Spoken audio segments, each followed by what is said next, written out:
Mga mare, ito na naman nga yung kaganapan ko dito sa bahay. Well, bye, seri nga tayo mga mare dahil wala naman nga ibang pinupuntahan. Maaga nga pala ako dito mga mare nagumpisa sa paglalaba dahil maganda nga yung panahon ngayon.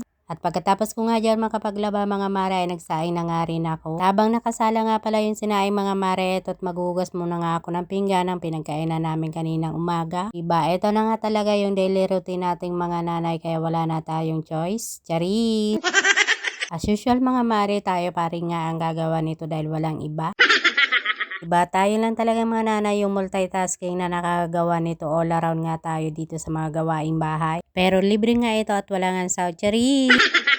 Mapapasana all ka na lang talaga sa mga taong sumasahod. Charis!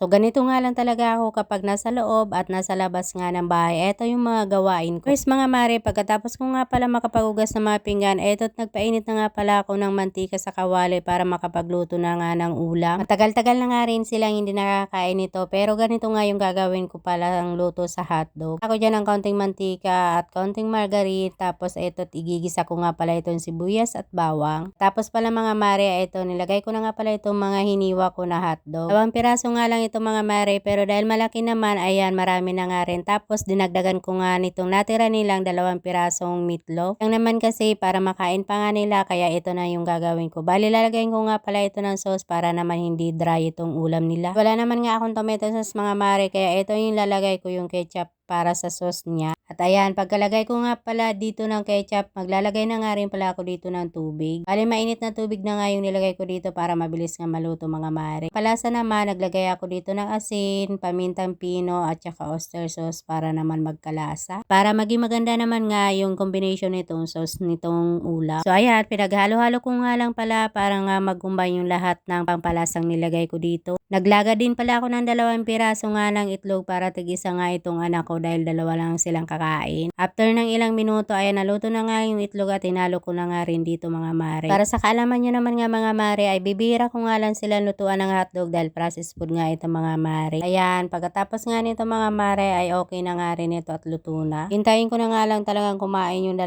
bata dahil nasa eskwelahan pa nga nitong mga araw na to. At sa hapon naman nga mga mare ay pumunta naman nga ako dito sa aming munting kubo sa harapan para nga makapagwalis-walis. Pagwalis nga din sa wakas dahil ang dami na namang mga nalaglag dito dahil ilang araw nga yung pag-ulan-ulan dito na naman sa aming lugar. Kaya ngayon ay sinulit ko nga yung araw na maganda yung panahon para makapagwalis at ang iksi na nga ng walis dito, ang sakit sa likod mga mare.